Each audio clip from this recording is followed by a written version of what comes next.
उसके बजट को 600 करोड़ रुपए से 415 करोड़ रुपए लगभग लाए गए हैं। क्योंकि मिलेट प्रोग्राम है 93% लगभग इसके जो फंड्स हैं वो यूटिलाइज हो रहे थे।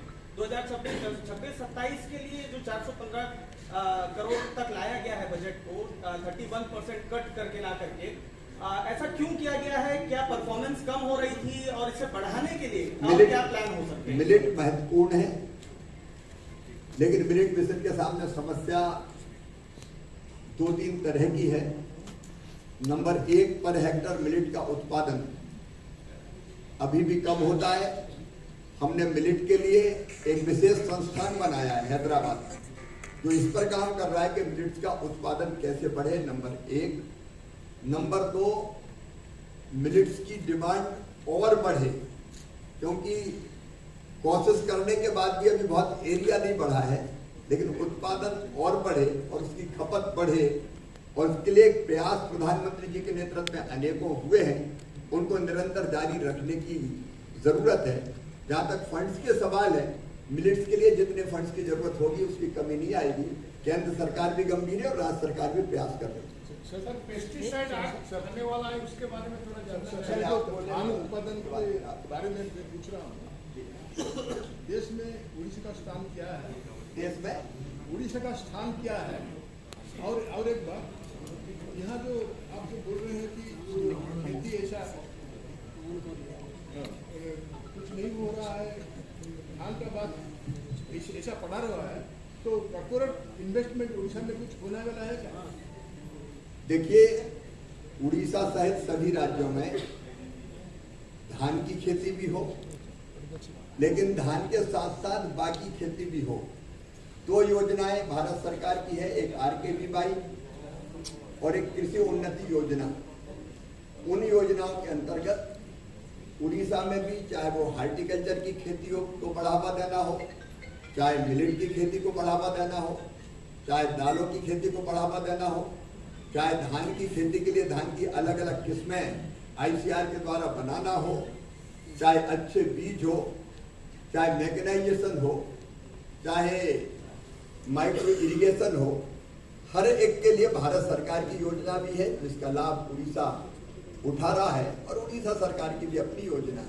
सर, ऑर्गेनिक फार्मिंग के बारे में सभी गुरुत्व दे रहे हैं।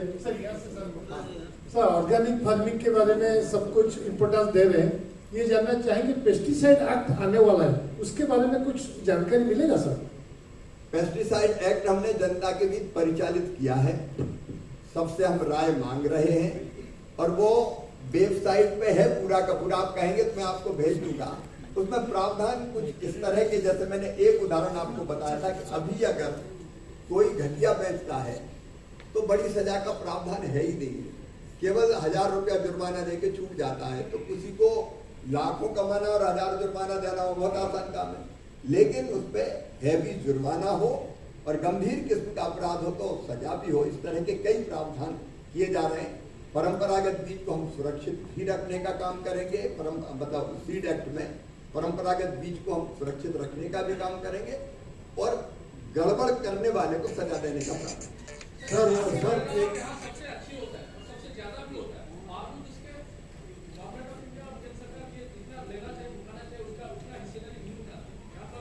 मैं मानता हूँ कि धान की जितनी खरीदी उड़ीसा की सरकार ने की है, वो अपने आप में, मुझे जहाँ तक ध्यान है, 76 लाख मीट्रिक टन धान उड़ीसा खरीद चुका है, और इसलिए उड़ीसा को तो इसके लिए बधाई देनी चाहिए, और भारत सरकार भी पूरा साथ देगी।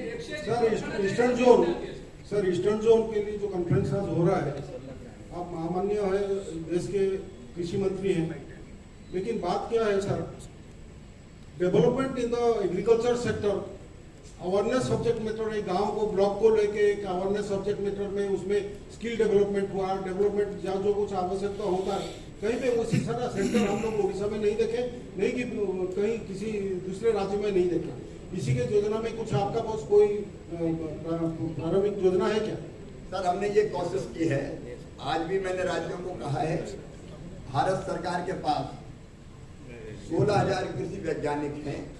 पिछले साल आपने देखा, आपने विकसित कृषि संकल्प अभियान चलाया था, जिसमें वैज्ञानिकों की टीम गांव में जाएगी और किसानों को नई रिसर्च से, शोध से, अनुसंधान से नई जो कृषि की पद्धतियां हैं उससे बेस्ट प्रैक्टिस है उससे अवगत कराने की कोशिश करेगी। पिछले साल ये अभियान चला था, इस बार हमने राज्यों पे छोड़ा क्योंकि अलग अलग मौसम के कारण अलग अलग राज्यों में खेती का समय भी, बोनी का, स्विंग का, कटाई का अलग अलग होता है।